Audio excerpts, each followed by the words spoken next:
Over to yourself, Chair. Thank you. Good evening, everybody, and welcome to another meeting of social care and healthy living. May I remind everyone present that the meeting is being live streamed as well as recorded via the internet, and the recording achieved for future viewing. Could all participants please mute themselves when not speaking in order to avoid any background noise or feedback when other participants are speaking? If a participant wishes to speak, can they please put their hands up if they can be seen on screen, or use the raise hand function? Please ensure that all debate is raised verbally and not via the chat function for the sake of the recording. The chat function may be used to highlight any technical issues and/or to grab the attention of the chair or Democratic Services officer. If any participant has difficulty hearing or being heard when they are addressing the committee, then they should let the chair or Democratic officer know. If they have a webcam, then they should try turning this off, as this will help with broadband or Wi-Fi bandwidth so they at least can hear and be heard. Thank you for your patience on that one. And as I say, welcome to Healthy Living and Social Care Scrutiny Committee, Monday, the 9th of October, 2023. Part 1, the agenda, item 1, apologies for absence. I have two, Chair, from Councillor Cave and Councillor Fisher. Thank you very much. Anybody else? No. Agenda item 2 are the minutes of the meeting held on the 12th of September 2023. Does anybody have any issues they'd like to pick up on? They'd like me to do page by page or move on block? Neil? I'll move on block if I may, please. I'll second that. Thank you. Moving on to agenda item 3, which is to receive declaration of interest and the nature of such interests, including whipping declarations under the Council Code of Conduct. Do we have any? No, thank you. Moving on to agenda item 4, this is the report of the Director of Environment and Housing. It's a sport and play update with a short presentation from Karen. And I must say, I thought that all the work that had gone into this made it quite easy reading and quite enjoyable. So thank you, Karen. And I'll pass it over to you. I think I'm going to start, Chair, if that's okay. Certainly is, David. This is one report, as you've sort of alluded to, that I quite enjoy bringing to committee on an annual basis because it does celebrate the work of the sport and play section. And as you will see, particularly from the appendices in the report, they're probably more important than the report itself. The wide range of activities, the scope of the work undertaken in play, and the general value that it gives to our communities in the Vale of Glamorgan. It's a team that I'm very proud of in terms of the work that they produce on a consistent basis and really make a difference to individual lives in the Vale of Glamorgan. As you stated, Karen's going to give a little bit more detail in terms of what we've done over the past year. It's only going to be a very short presentation, and I understand Karen's got a couple of videos, which we're very hopeful, unlike last year, the technology will be kind to us. I'm sure it will. Thank you, Dave. Over to you, Karen.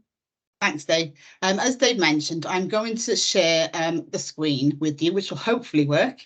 And I'm going to show two short videos for you to provide an overview of two programmes that we ran last year. So can you let me know if the screen is sharing, please? It is, Karen, yeah. Yes. Excellent. It's not, there you go, it's just gone on to slideshow view for you now.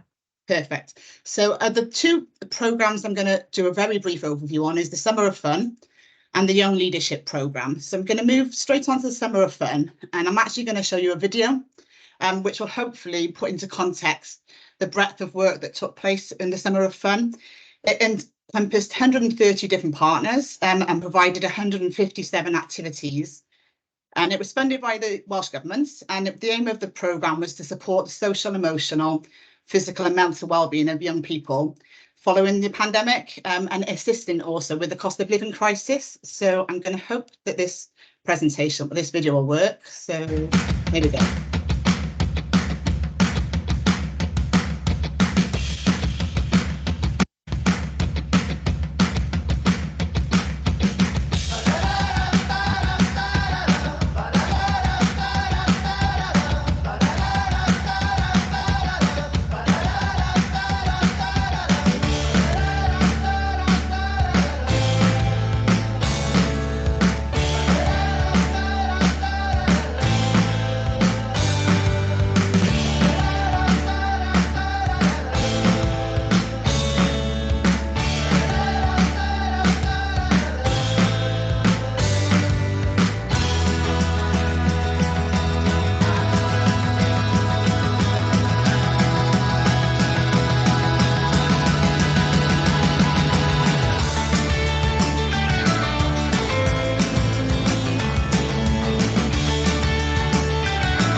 So hopefully that gave you an overview of the range of activities that were on offer during the summer. The age group ranged from 0 up to 25 years of age. And as you can see on the screen, we had a variety of feedback demonstrating the impact that the scheme had made. And I'll go through a couple of the benefits. It obviously provided lots of fun opportunities for children and young people, and it helped them become more active. Following a time when actually during COVID, a lot of them were quite inactive and didn't have the opportunity to integrate with their friends. So it provided that opportunity. The free activities took away the cost of the barrier to participation. So all activities during the summer of fun were free. It supported positive well-being during a difficult time. A lot of young people and children were negatively affected by the pandemic. And this did help sort of, I suppose, bring them back into their communities. Because the activities were delivered locally, we were able to overcome some of the barriers that were faced in relation to transport and travel. So wherever we could, we tried to spread the activities across the Vale. It also encouraged the residents to use the natural environment and spend time outdoors. We provided some free healthy snacks and refreshments during those schemes. So helping with those maybe who were impacted by the cost of living and were struggling with some healthy eating. Provided inclusive opportunities, so we were able to support children with additional needs to access opportunities.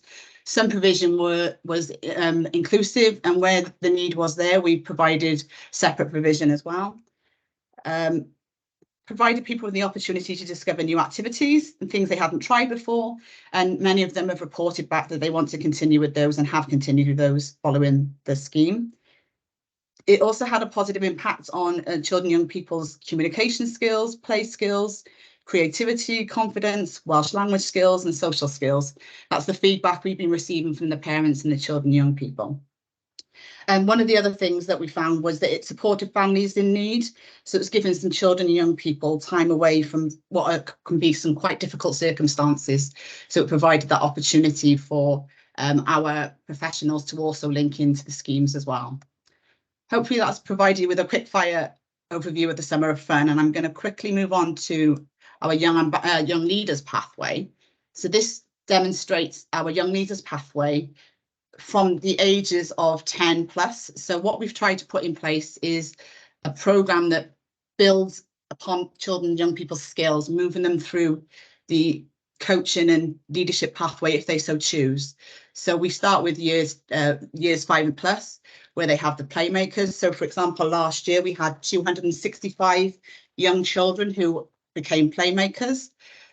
What we noticed last year is we had a little bit of a gap between the playmakers and bronze. So this year we've built in a young leaders project where we're going to select some of those 265 children to progress onto the next phase, because it was quite a high number to be able to move on. The bronze ambassadors, that's where they're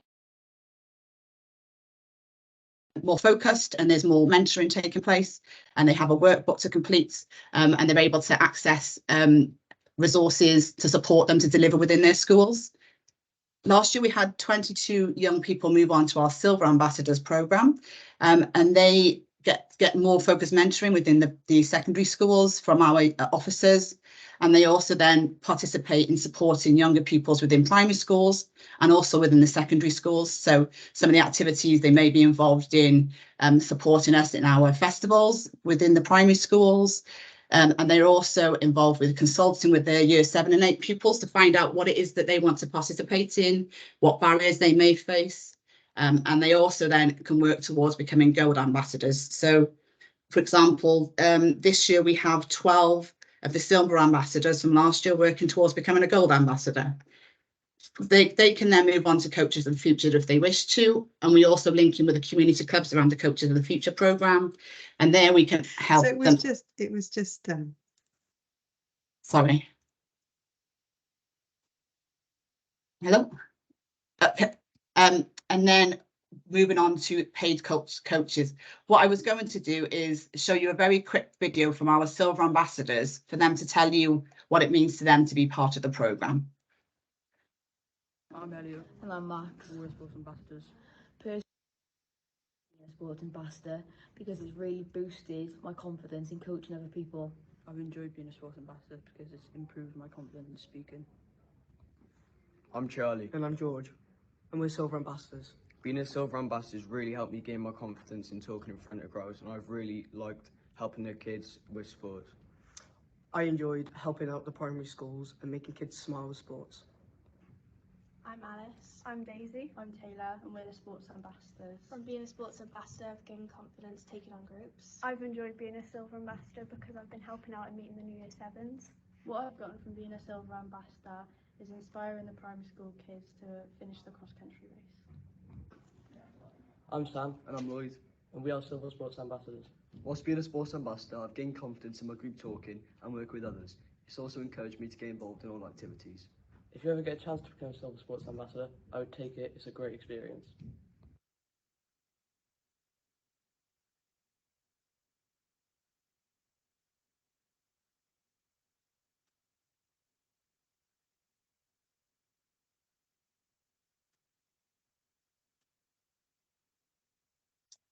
So that's a little sort of whistle-stop tour of the Summer of Fun and the Young Leaders Pathway. As you can see from the Silver Ambassadors, they were the ones that put that little video together. They really engaged in the scheme, and they're feeling really proud about the opportunities that they can offer to their younger peers.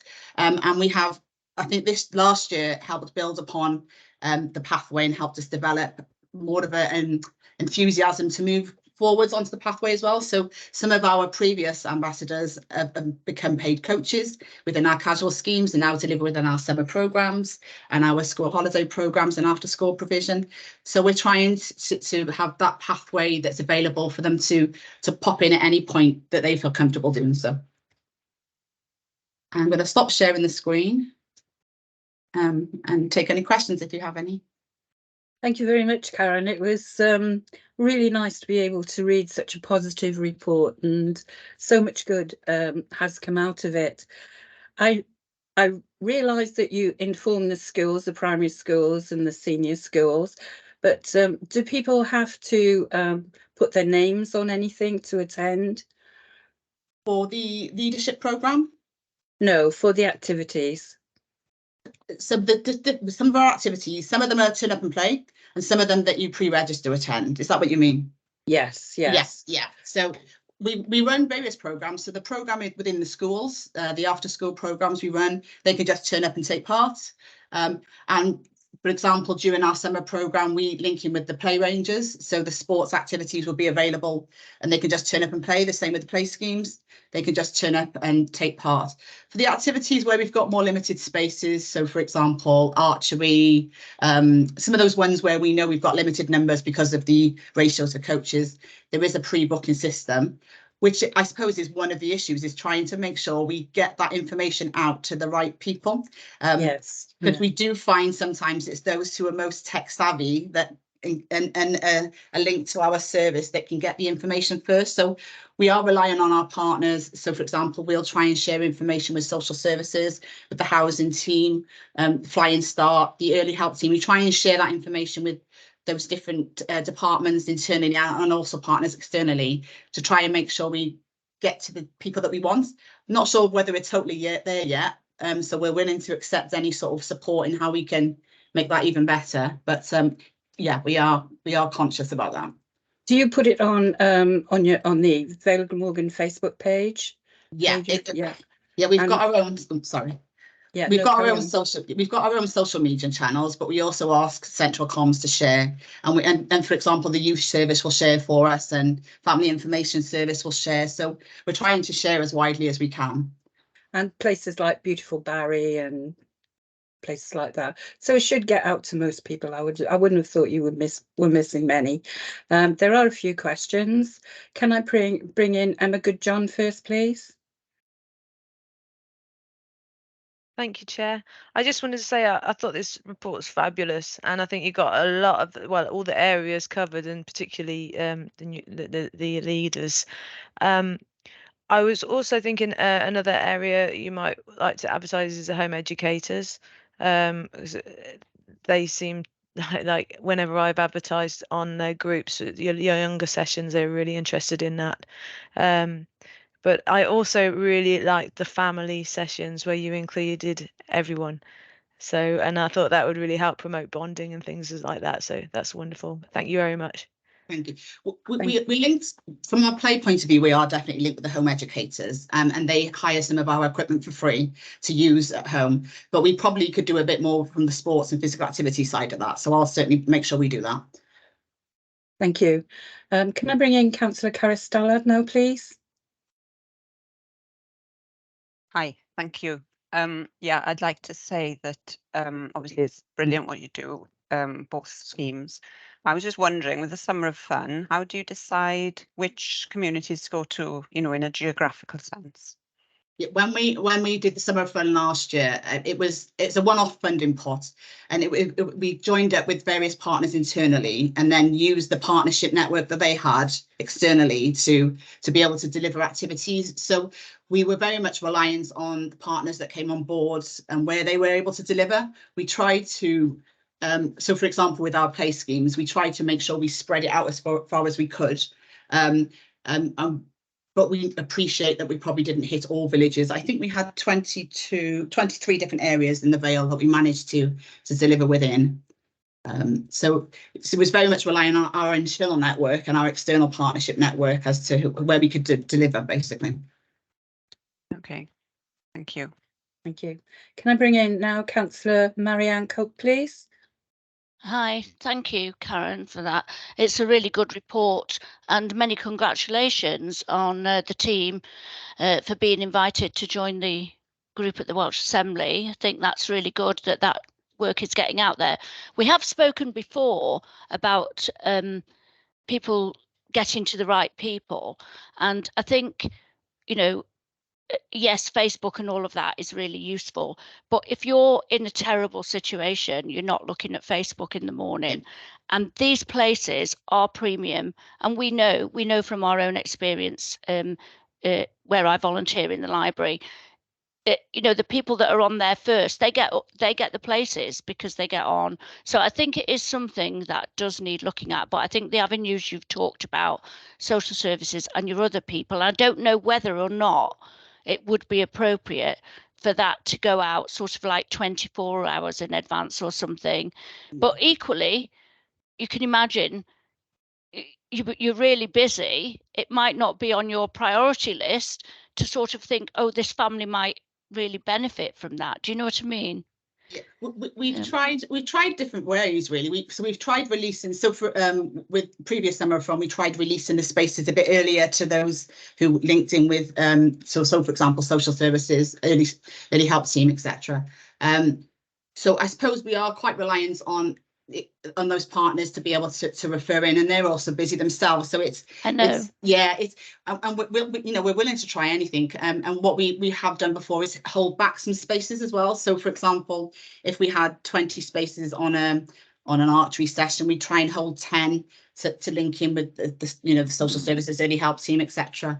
So we're trying different ways, but as I say, I'm still not convinced we're totally reaching all of those that we could. And I suppose that's the same with any service, isn't it? So and we've got projects running this year which we're hoping is trying to be a lot more targeted. So we've got an Energised Youth project we're running in partnership with social services and youth services, where young people with wellbeing areas can be referred in to get some free access to activity. We're doing some free equipment bags linked to social services. So there's different projects we are looking at separate to those ones to try and do a little bit more of targeted work.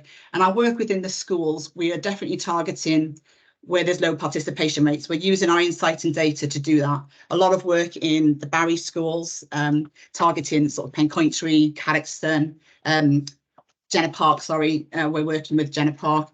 A lot of the work in Jenner Park, we're doing some work around the autism base and some of the children with additional learning needs. So we're doing some targeted projects like that. But yeah, sometimes the community summer type programs, it is quite reliant sometimes on the parents, getting there. Yeah, thank you. Thank you. Did you want to come in, Dave? Did I see your hand go up? Can't hear you, Dave. You're on mute.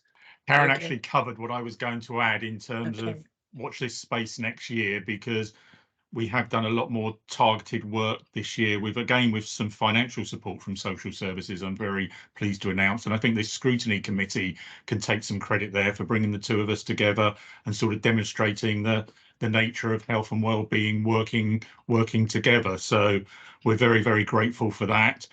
And again, the children and young people's information team within social services hopefully is a way of getting that information out to those that actually need it most in terms of the availability of what we are able to offer. So again, this report next year will hopefully show how we've advanced in terms of actually targeting children and young people. Thank you, Dave. Can I bring in Councillor Ian Buckley, please? Thank you, Chair. A little bit of what I want to say is what you alluded to then, Dave, about for next year. I loved in the appendix where you said we did, where you're showing how you've responded to what people have actually asked for. The questions that I had on your report are answered in the report and in your replies. Well, I would like to say it's great to see nearly 50% of all the respondees, and that covers all abilities, socioeconomic status, and their sexes taking part in these sports. And it's great to see the amount of people who are taking. They haven't just done the taster sessions; they're looking to take up the sports. I was particularly impressed with the just turn up and play. The people who were not confident enough to join the team for whatever reason. I hadn't heard of that thing before, and that, of all the things you've done, that was one of the ones that impressed me the most. Thank you all for your work. Cheers. Thank you, Ian. Can I now bring in Councillor Neil Thomas?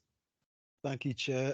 Thank you for the report, Karen. I agree with my colleagues that it really is a very good, excellent, gratifying report.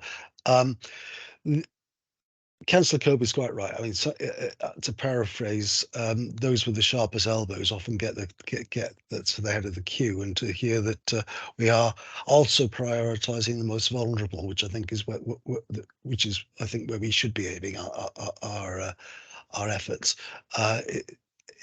It is the way forward, and hopefully next year that will be even more so. Question: the young leaders thing. They were all Whitmore High School kids. How much of this is rolled out to the other schools? I mean, how many schools have we got involved, or is it still a work in creation? Yeah. So from a Playmakers point of view, for example, the 265 children from Playmakers last year, they were from 16 primary schools. So what our officers are based in clusters, so they approach each of the schools and they offer it to all schools. So all schools have the opportunity to have Playmakers within their schools. And in relation to the bronze, then obviously we move them on from the Playmakers to the bronze, and then the silver. The scheme is promoted to all the pupils. It is quite reliant on the teachers making sure that they promote it within their schools as well. Whitmore, I think this last year, Whitmore have been really proactive. I don't know whether it's since the new school's been built and whether there's a changeover, but there seems to have been a big difference this year with Whitmore, because they weren't on board a couple of years back, but they are now really engaged. Last year we had Cowbridge, Stanwell, Pencointry, Bromaganogue and St Cyrie's also involved in the silver. So it's not just Whitmore. They were just an example I gave you, I suppose, because Whitmore have been really engaged this year in the silver ambassadors, and they've really embraced the benefits the scheme can bring to the young people and help them with the curriculum. I think they can see the curriculum links. So we're trying to, I suppose we can use them as a case study then to try and engage some of the schools that maybe aren't engaged moving forward. But yeah, all the schools get the opportunity to become involved. Thank you very much. Again, it's gratifying.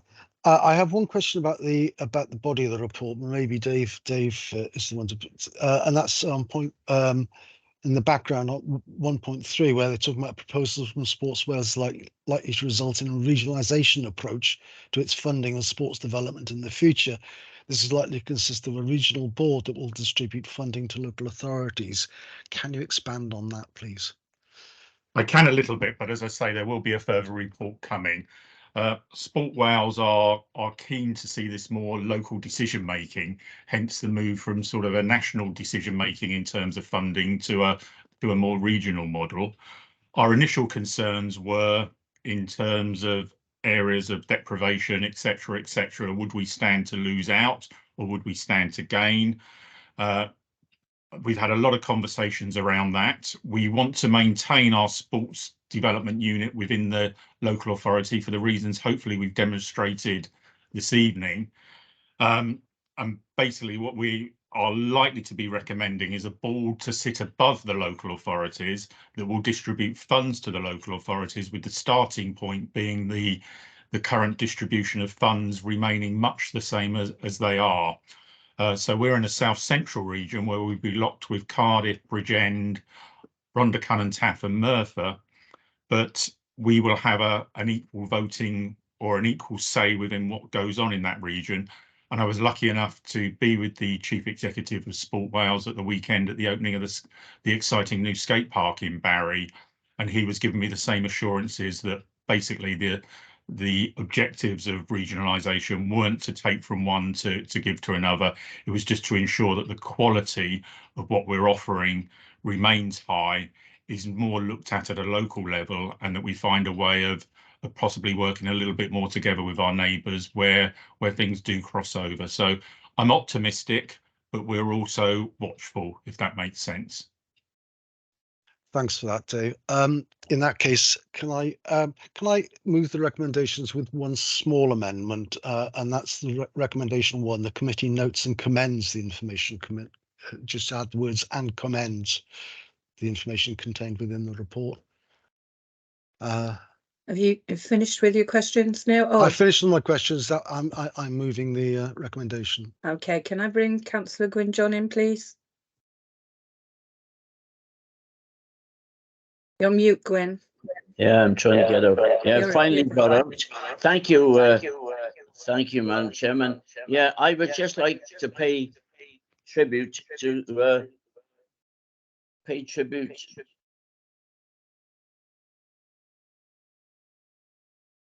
Oh, sorry, bear with us 1 second, everybody. I think our chairman has been disconnected. Chairman, are you back with us? There we are, back again. Oh, hello, Camera's Gwyn. gone You've this time. rejoined. That's lovely. Councillor Right, Charles. we're in. I'd Thank you, just like to pay tribute to Karen and her team for the work they do. The summer of fun was exceptional. And last summer, where we didn't have the funding from the Welsh Government, they continued to work diligently with all the youngsters. I went along to a couple of schemes last summer, and it was really good. Absolutely excellent. The volunteers, part-timers, and of course, Joe and Karen and the team, they do an excellent job. And I am concerned about funding. I am concerned about the support. And of course, it's vital that we get the Sport Wales support, but at the same time, retain our department, which is working so well. And I would ask you all tonight to support Karen and her team in when the budget round comes up, and you have a chance to say, please support our play team and the work they're doing. And also, I couldn't quite pick up the recommendations, but I would hope that you would recommend sending this to Cabinet tonight, and they can see the report themselves in a future meeting. Thank you. Thank you, Gwyn. Yeah, Karen and Dave, you have definitely given an awful lot of youngsters a lot of happy times, and you are to be congratulated. There's nothing more than I can say that people haven't already said. So I won't continue to sing your praises, but we have 2 recommendations. Recommendation 1 is that committee notes the information contained within the report and commends it. Is that right, Neil? Well, notes and commends the information contained with the report. And in light of what Gwyn's just said, perhaps we can add a third to that. Yeah. This be passed on to Cabinet. Yeah, I'll come to that now. So, Neil, will you move that? The committee notes the information contained within the report and commends the report. Okay, seconder. Okay, Emma Good John, thank you. Agenda item 2, recommendation is that a further annual report on the activities of the Council Sport and Play Development Team be submitted to the Council in 2024. Just to confirm, Chair, I think that recommendation should be to the committee rather than council, so for it to be returned to us as an annual report, just to confirm. I shall change that then. The further annual report of the activities of the committee, Sports and Play Development Team be submitted to the committee. The Council Sports and Play Development Team be submitted to the council. Okay, got it. Right. Can I have somebody to move that, please? Thank you, Neil. I'll second that one.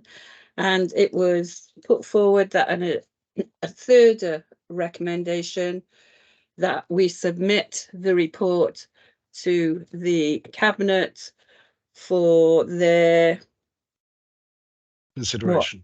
Yeah, consideration. Or for noting, one of the two.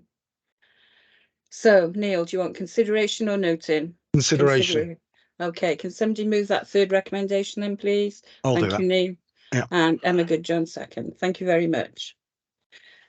Thank you, Dave. You don't have to stay. I know you're a very busy man. It's lovely to have you, but I do understand if you want to get on. Thank you. Thank you. So that moves us on to the report of the Director of Social Services, which is the Deprivation of Liberty Safeguards Team Annual Update. And this is an explanation on Cheshire West, really. And Ian, are you here? Yes. Ian Macmillan, can you take us through this report, please? Yes, I can. Thanks, Chair. Yeah, evening to everyone.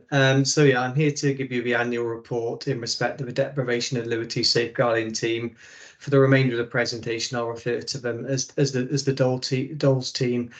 Joining me this evening is Natasha James. She's the Operational Manager for Safeguarding and Service Outcomes. She's the Chair of the Partnership Management Board, and following the presentation, we'll be able to respond to any questions that members may have. I mean, the purpose of the report itself is relatively straightforward.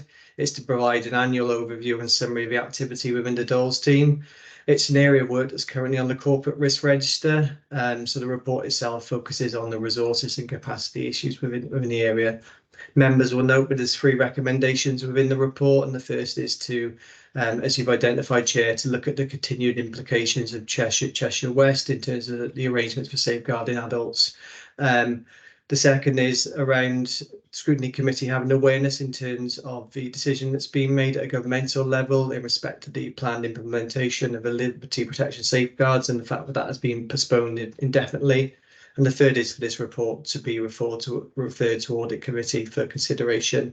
So in terms of the background, the report itself sets out a brief summary of the Cheshire West 2014 Supreme Court judgment and the fact that it had a significant impact in respect of the threshold of whether an incapacitated adult is deprived of their liberty. The report highlights that the ruling itself effectively lowered that threshold for what constitutes deprivation of liberty and care.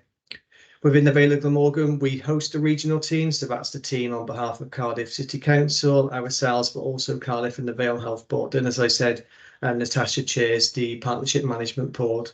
So the team coordinates DOLS assessments as part of those arrangements, but it also provides advice and support to health and social care teams in relation to the Mental Capacity Act and to DOLS.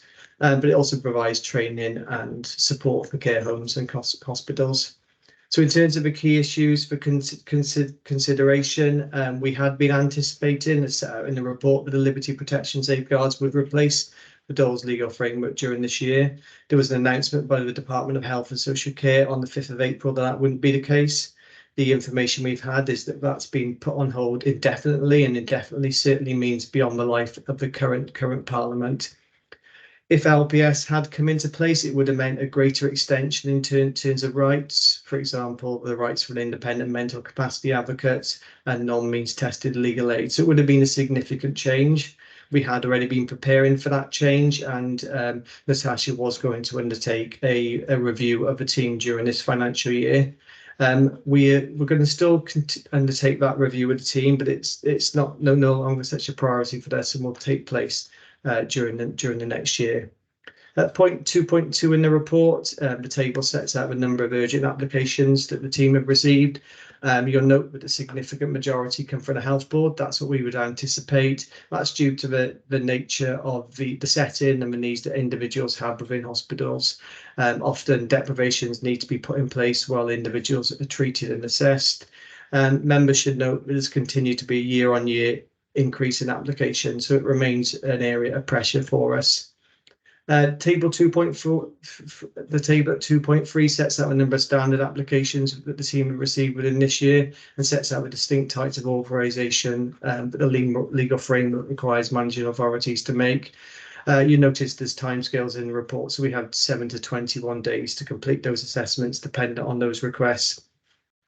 Point 2.8 sets out that the team have continued to receive additional funding from Welsh Government. That's now been in place for 3 years. That's to help us clear the backlog in terms of the assessments that are in place. The figures in the chart show we've continued to reduce those numbers on an annual basis. The additional funding really makes a difference to us. And I think you'll be able to note that year on year there's been a decrease. So the outstanding figure in 21-22 was 226, and that figure's come down to 83 by the end of the last financial year. So in respect to the resource and legal applications, there is still a backlog. It's significantly reduced, but it's still there. And it's important for me to point out to committee that the team remains at risk of legal challenge in respect of not complying with statutory timescales. We've not had a legal challenge at this point within the region, but that still remains a risk for us. And there's also a risk that an individual could potentially be left in an unsafe care arrangement.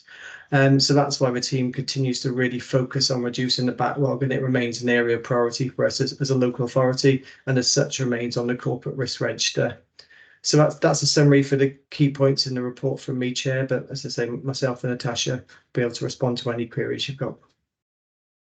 Thank you. Does anybody have any questions at this point? No, not at the moment. I always wonder why we don't get a bit more funding than Cardiff and Vale UHB and Cardiff Council. They seem to do rather a lot better than we do. But if nobody has any questions, then thank you very much for the report, and thank you for your time. Can I move the recommendations, please, Chair? Yes, thank you very much. We have 3 recommendations. The first recommendation is that the Healthy Living and Social Care Scrutiny Committee consider the continued implications of the Cheshire West judgment in respect of arrangements for safeguarding adults who are unable to consent to their care and accommodation needs. Can I have a seconder, please? No. Thank you, Ian Buckley. Recommendation 2, Scrutiny Committee has awareness that government has announced the plan's implementation of the liberty protection safeguards and associated codes of practice have been indefinitely postponed. Somebody move that recommendation? Yeah, me. Thank you. I'll second. And recommendation number 3, that this report is referred to Audit Committee for their consideration. Everybody happy with that? Yeah. Neil, thank you. Thank you, Ian. Second it. Well, thank you. If I may, if I may, Chair, just to confirm for the sake of the minutes and anybody watching at home, by Audit Committee, we mean the Council's Governance and Audit Committee that has recently been renamed. Thank you. Thank you. Well, thank you very much. Which moves for the report. I found it quite interesting. Moving on to agenda item 6. Is the report of the Director of Corporate Resources. This is Amy. It's the first and second quarter scrutiny recommendation tracking for 2023 and 24. The updated committee forward work programme schedule 23-24. We seem to be in a good position with this. There's not a lot of slippage. Amy, is there anything you'd like to say? No, not too much more, Chair, if that's okay. I think you've picked up the main points in terms of the forward work programme. We don't have any major report slippage. That's obviously continually being managed by yourself with my help, and where everything is going along with that. You're very lucky that you have officers that make sure that you have reports on time. For appendices A and B, obviously that's the previous recommendations of the committee to keep track of those. I'm very pleased to say that those have all been completed. You don't have anything that's outstanding. And obviously any descriptions in relation to any of those recommendations are included in the report. So what I would be hoping, Chair, with the committee would provide us with approval this evening to agree what's in appendices A and B. And to give me permission to publish the updated forward work programme on the council's website for the public's information. Thank you. Does anybody have any questions before we move to the recommendations? Neil? Yeah, not so much a question as again, thank you, Amy, for your diligence in doing this. The bits in the report which refer to the ways in which different people, organisations, and whatever can bring stuff to our attention, I'd like to highlight. It's there in the report somewhere. I can't find it now. But the way stakeholders and so on can actually get involved and bring things to our attention that they think we should be talking about. Also, fellow councillors and organisations and individuals. I think that is worth highlighting because it's something which I think is not known by a lot of people outside this committee, and it really is something which means that we are open to that kind of involvement, and we'd welcome it. Thank you. I'll move the recommendations while I'm here. Thank you. May I respond, Chair? Yes, please. Just very quickly, I think it might be paragraph 2.11 that Councillor Thomas was referring to with regards to the suggestions of topics to be brought to your attention for possible inclusion in the future committee meetings. So obviously there is on the public's website, there are dedicated scrutiny web pages. Within these web pages, there is quite significant information on what the purpose of scrutiny is, and information that the public can get hold of to see what is already scheduled for committee's consideration. But obviously, if anybody were to complete those forms on the website, they would come through to myself, and then I would obviously be liaising with yourself and Councillor Thomas for future inclusion. But just wanted to make that known, Chair. Thank you. Yeah, thank you. It was how do proposal evidence the 5 ways of working and contribute to our wellbeing objectives. And there's quite a bit there about collaboration. I was going to bring up that a reminder to anybody who has anything that they would like to bring to the committee for us to discuss and get reports on, then please come through to me or directly to Amy, and then she will contact me. It is like we had one today, the memory jar. Council brought that forward, and I think it was most interesting and informative, and maybe a way forward as well. So that brings us to agenda. Oh no, we've got to move the recommendations first. Neil has just moved recommendation 1 that the status on block. Okay, recommendations 1 and 2. I'll second that. Thank you. So you can go ahead, Amy, with the A and B has been agreed, and that the work programme schedule attached can be approved and put on the council website. Thank you. Thank you, Chair. Thank you. Agenda item 7, I haven't got anything else, nothing under part 2. So thank you all for your attendance this evening, and enjoy the rest of your evening. If you have any other meetings to go to, all the best. Speak soon. Take care. Thank you. Bye-bye. Good night, Thank you, Chair. Good night. Thank you. Bye, everyone. Bye. Bye. Bye, Jane. Bye, Gwyn.